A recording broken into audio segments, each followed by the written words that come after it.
Well, hi there. You're currently looking at my hi-fi system.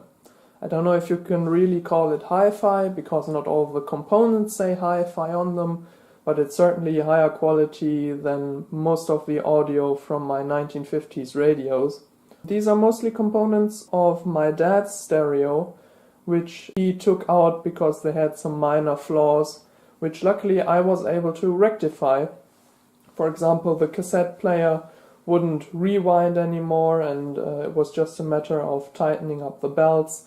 The CD player skipped tracks and it was just a dirty laser. The tuner wouldn't keep its stations and that was just a faulty connected antenna, and so on and so forth. And the last faulty thing in this stereo is actually the record player, which we're going to tackle today. This is a Lenco L247 automatic turntable. When I say automatic, that's what it's supposed to be. It's actually not. For whatever reason, whenever I press the start button, it just lifts up the tone arm and then returns it back without any movement.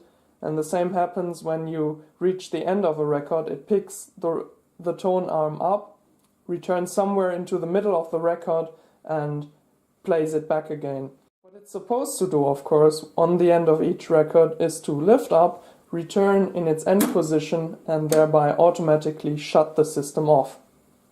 So in this video I try to dig into the mechanism of this thing and see what is actually wrong with it and try to get it fixed.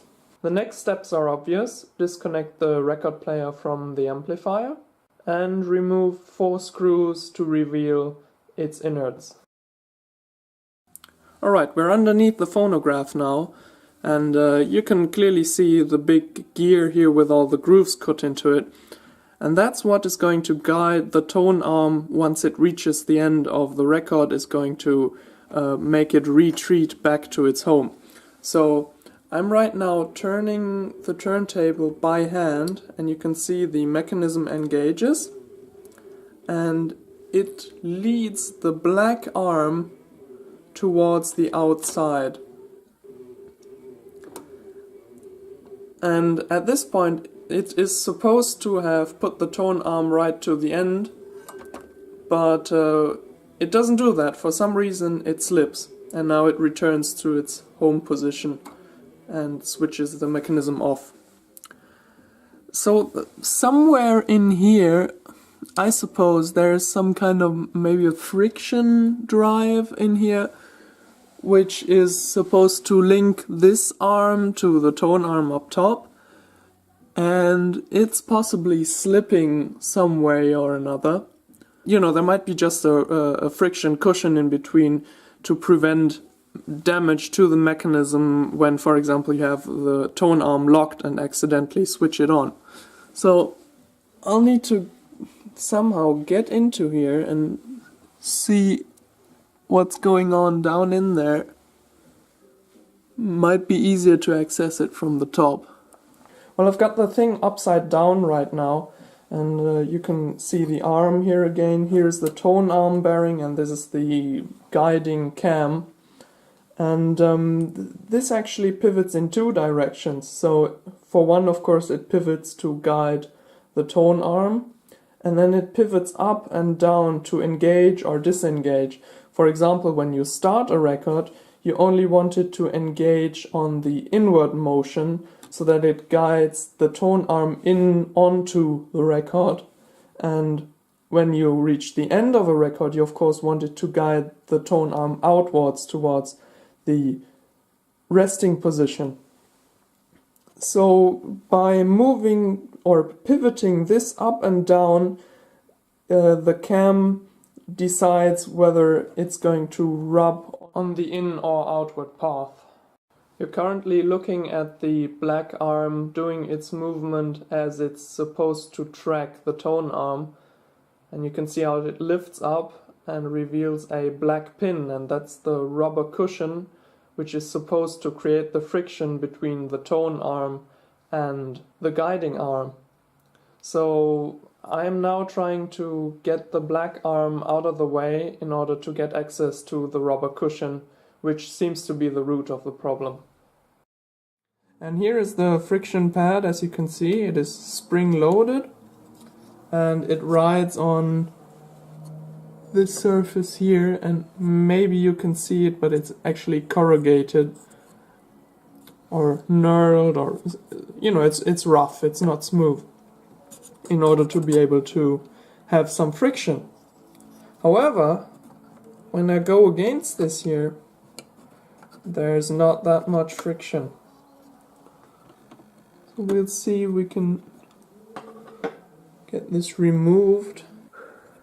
Well, I was able to get the old dry rotted piece of rubber out of there, and I substituted it with a piece of rubber O-ring, and it's a silicone O-ring which, as far as I know, is not going to age and is actually more flexible and thereby should give me more friction, I hope. So now for the odyssey of putting the part back in.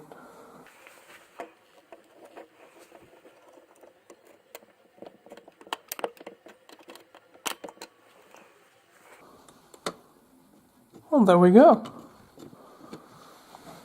Would have thought that would be a lot harder.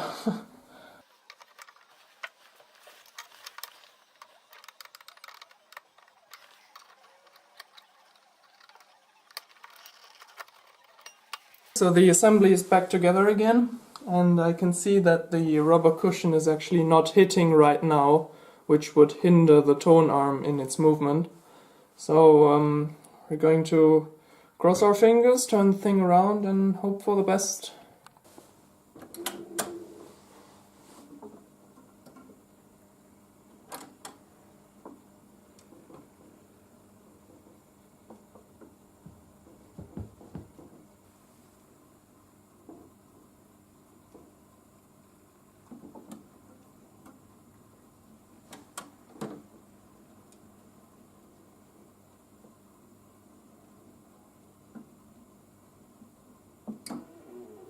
No hands.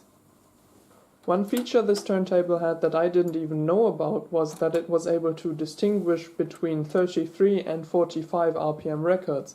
So when you have it set to 45 RPM, it automatically moves the tone arm in further to the diameter that a single would have. Very cool feature. So as you can see, it most often comes down to some small part which doesn't seem to play a big role, but is actually strong enough to disable an entire mechanism. The turntable is playing as intended again. I hope this video was somewhat educational. Thank you for watching. Bye bye.